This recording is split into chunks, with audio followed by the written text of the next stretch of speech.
Hay una historia en la Biblia que casi nadie se atreve a contar.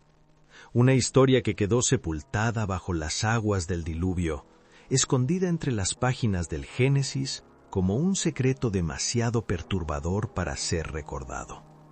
Cuando pensamos en el diluvio, imaginamos la maldad humana, la violencia, el caos.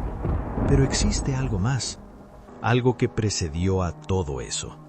Un pecado tan extraño, tan inquietante, que cambió para siempre el destino de la humanidad. Hoy vas a descubrir lo que realmente provocó que Dios dijera aquellas palabras terribles. Me arrepiento de haber creado al hombre. Para entender lo que sucedió, debemos regresar al principio. Después de que Caín asesinara a Abel, la humanidad se dividió en dos linajes. Por un lado, los descendientes de Set, el tercer hijo de Adán, quienes invocaban el nombre del Señor y caminaban en rectitud. Por otro lado, la línea de Caín, que se alejó cada vez más de Dios, construyendo ciudades, forjando herramientas, pero también llenándose de orgullo y violencia. Durante generaciones, estos dos mundos permanecieron separados. Los hijos de Dios vivían en las montañas, apartados, buscando la comunión con su Creador. Abajo, en los valles, la civilización de Caín brillaba con una luz falsa, seductora, llena de placeres, pero vacía de verdad. Pero el corazón humano es frágil. Los hijos de Set comenzaron a mirar hacia abajo. Escuchaban la música que subía desde los valles, veían las luces de las ciudades en la noche y algo dentro de ellos despertó. ¿Por qué vivir en la austeridad de las montañas cuando allá abajo había belleza, comodidad, placeres? El texto bíblico nos dice algo perturbador en Génesis capítulo 6. Los hijos de Dios vieron que las hijas de los hombres eran hermosas y tomaron para sí mujeres, escogiendo entre todas ellas. Este fue el primer error. No fue simplemente un matrimonio entre dos grupos diferentes, fue el abandono deliberado del camino de Dios para abrazar el camino del mundo. Fue la mezcla de lo sagrado con lo profano. Uno a uno, los hijos de Dios descendieron de las montañas. Dejaron atrás sus altares, sus oraciones, su comunión con el Eterno. Bajaron buscando lo que sus ojos habían deseado. Y cuando llegaron a los valles, fueron recibidos con celebración. Las hijas de los hombres eran hermosas, sí, pero también eran herederas de la cultura de Caín, una cultura que había olvidado a Dios. El matrimonio entre estos dos mundos no trajo redención, trajo corrupción. Los que debían ser luz se dejaron envolver por la oscuridad. Los que debían elevar fueron arrastrados hacia abajo. Y de estas uniones nació algo terrible. La Biblia registra algo que pocos se atreven a explicar.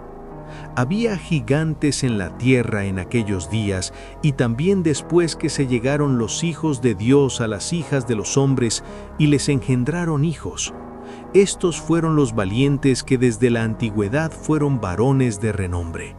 Los Nefilim no eran simplemente hombres altos o fuertes, eran algo diferente, algo que no debía existir. Representaban la corrupción total de la creación de Dios. Eran violentos, orgullosos, destructivos. Se convirtieron en tiranos que dominaban la tierra con crueldad. Pero más allá de su tamaño físico, simbolizaban algo peor: la hibridación entre lo divino y lo caído, la mezcla que Dios nunca había autorizado. Con los Nefilim dominando la tierra, la maldad se multiplicó exponencialmente. La violencia no era solo común, era celebrada. El poder se convirtió en el único Dios que la humanidad adoraba. Los fuertes oprimían a los débiles sin piedad. Las mujeres y los niños vivían en terror constante. La justicia desapareció. La compasión se volvió una palabra olvidada. Y lo más terrible de todo, El plan original de Dios para la humanidad había sido completamente desfigurado. Ya no se trataba solo de que los hombres pecaran, se trataba de que la misma naturaleza humana había sido corrompida. La semilla prometida, aquella que un día aplastaría la cabeza de la serpiente, estaba en peligro de desaparecer para siempre. Y Dios miró. Desde el cielo contempló lo que su creación había llegado a ser. El texto bíblico nos dice algo devastador. Y vio Jehová que la maldad de los hombres era mucha en la tierra, y que todo designio de los pensamientos del corazón de ellos era de continuo solamente el mal. No había bondad, no había esperanza de redención, no había arrepentimiento.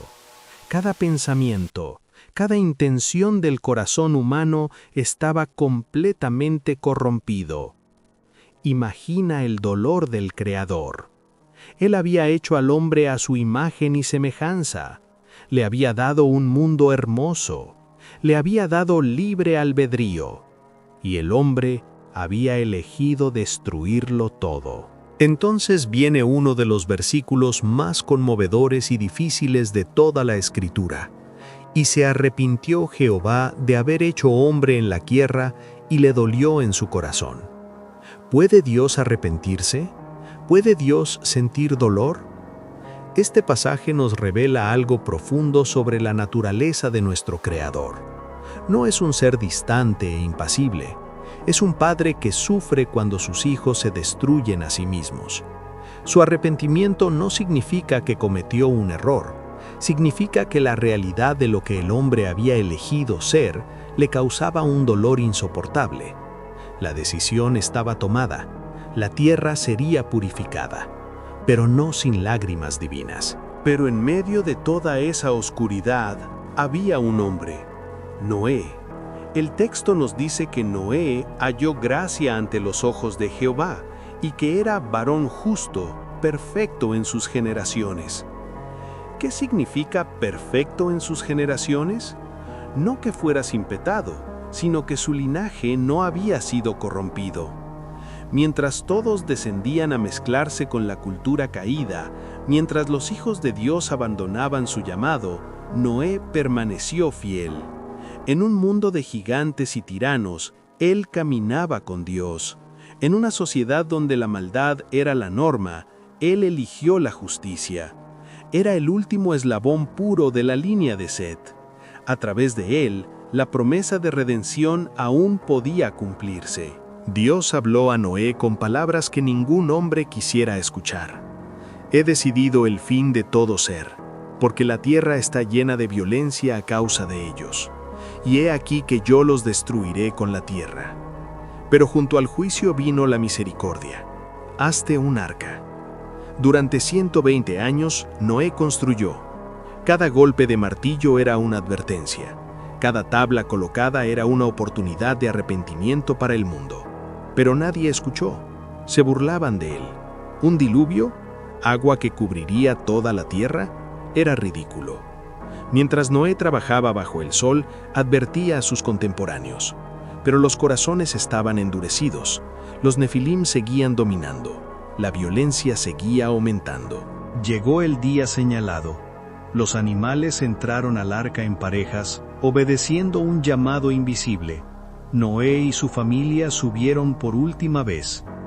Miraron hacia atrás, hacia un mundo que estaba a punto de desaparecer. ¿Habrá habido lágrimas? ¿Habrá habido alguien en el último momento que golpeó las puertas del arca suplicando entrar? La Biblia no lo dice. Lo que sí nos dice es esto: y Jehová le cerró la puerta. No fue Noé quien selló el arca, fue Dios mismo. El juicio ahora era inevitable. Las fuentes del abismo se abrieron, las cataratas de los cielos fueron soltadas, y el agua comenzó a subir. Durante 40 días y 40 noches, la lluvia cayó sin cesar. El agua subió hasta cubrir las montañas más altas. Los nefilim, con todo su poder, no pudieron detenerla. Los tiranos que habían aterrorizado a pueblos enteros se ahogaron como cualquier otro. Las ciudades de Caín desaparecieron bajo las olas. Todo vestigio de aquella civilización corrompida fue borrado. La tierra estaba siendo purificada, pero a un costo terrible. El pecado que comenzó con una simple mirada desde las montañas hacia los valles, con el deseo de mezclar lo santo con lo profano, había llevado a la destrucción casi total de la humanidad. Hoy, miles de años después, esta historia sigue siendo relevante. El pecado que provocó el diluvio no fue simplemente la violencia o la maldad común. Fue la decisión deliberada de abandonar el camino de Dios para abrazar el camino del mundo. Fue la mezcla de lo sagrado con lo profano. Fue el compromiso que llevó a la corrupción total. ¿No estamos viviendo algo similar en nuestros días? ¿Cuántas veces hemos mirado desde nuestras montañas espirituales hacia los valles del mundo y hemos sentido esa misma tentación? ¿Cuántas veces hemos pensado que podemos caminar en dos caminos al mismo tiempo? La historia de los hijos de Dios que descendieron nos enseña algo crucial. No puedes servir a dos señores. No puedes mezclar la luz con las tinieblas sin que la luz sea apagada. Pero hay algo más en esta historia que debemos recordar. Así como Noé encontró gracia, así como hubo un arca de salvación en medio del juicio, también hay esperanza para nosotros hoy. Dios no desea destruir. Su corazón se duele cuando nos alejamos de Él, pero Él también es justo. El pecado tiene consecuencias. La corrupción no puede permanecer indefinidamente sin ser juzgada.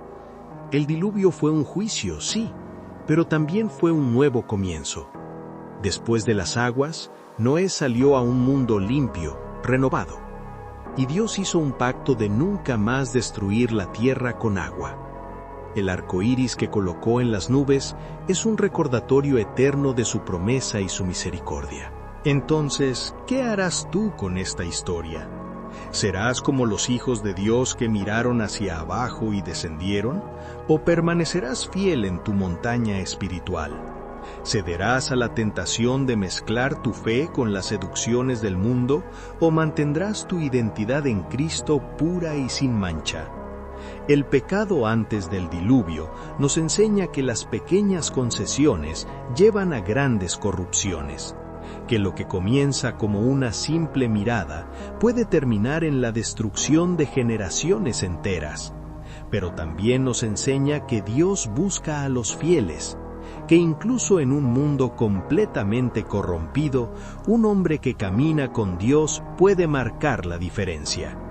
Noé no salvó al mundo de su generación, pero salvó el futuro de la humanidad. Tú también puedes ser esa luz en medio de la oscuridad. No subestimes el poder de permanecer fiel cuando todos los demás se rinden. Porque al final no se trata de cuántos siguen el camino equivocado, sino de si tú elegirás el camino correcto. La pregunta no es ¿qué hará el mundo? La pregunta es ¿qué harás tú?